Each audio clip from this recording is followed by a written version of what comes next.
Hello everyone. Today I would like to talk about simple pendulum whose length is comparable with radius of Earth, right?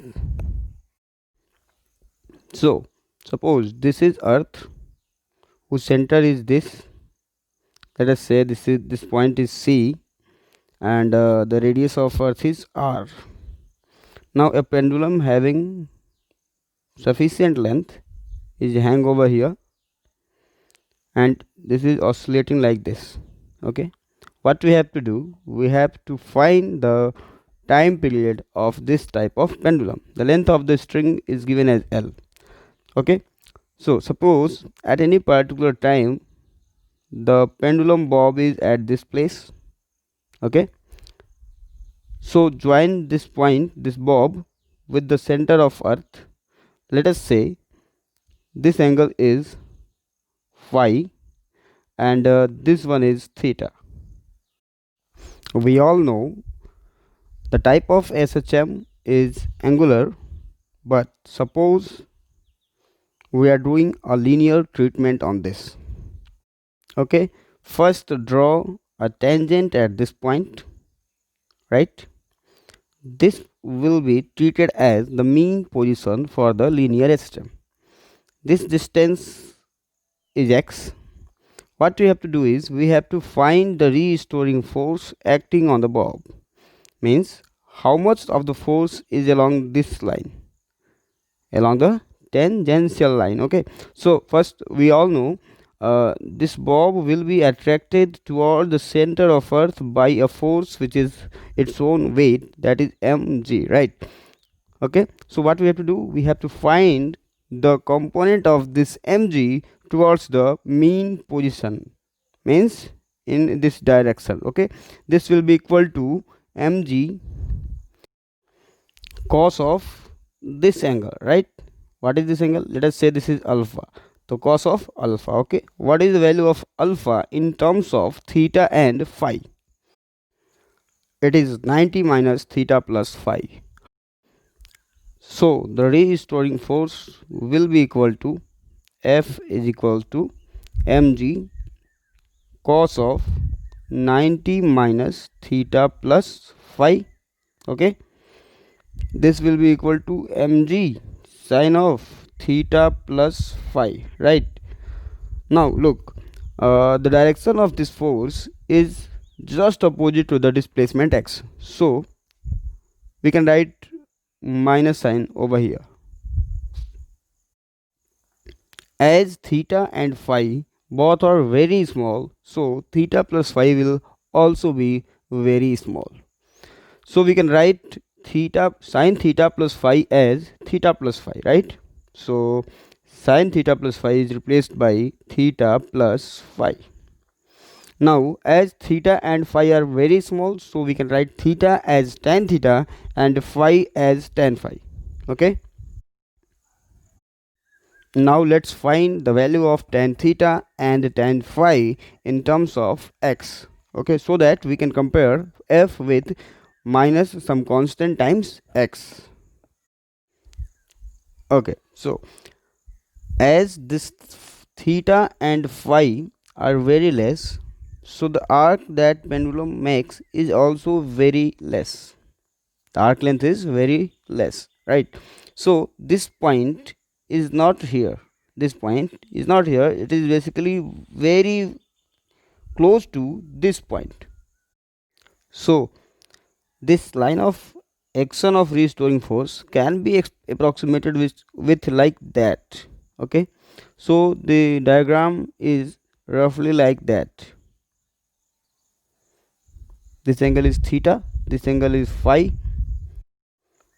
These angles are very small, although I have drawn in the diagram they are looking like a large angle, but we all know these are small angles. Okay, so what is x? This distance is x, this is L and this one is R. What we have to find, we have to find the value of tan theta and tan phi.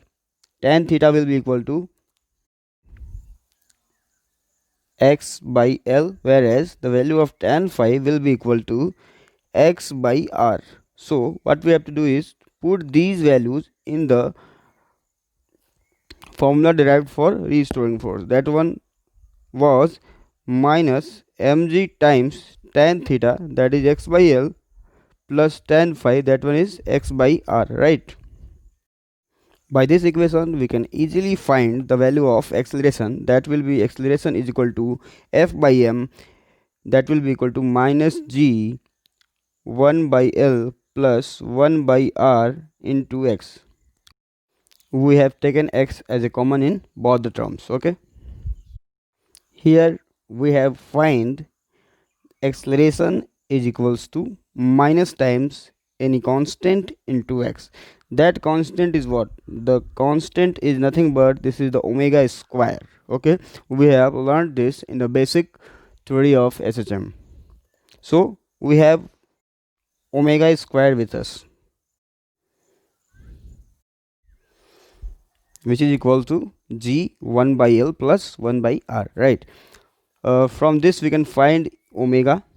Omega will be equals to root over g 1 by L plus 1 by r. Okay, so what is the value of t? T is equals to 2 pi by omega. We can easily find t in terms of L and r, which is our final answer. Okay, now let's talk about some important cases. So the first case is if the length of pendulum is very small than radius of earth, which is our basic case. First look at the approximate value of 1 by L plus 1 by r. Here 1 by L plus 1 by r becomes nearly equal to 1 by L, as 1 by r is negligible in front of 1 by L.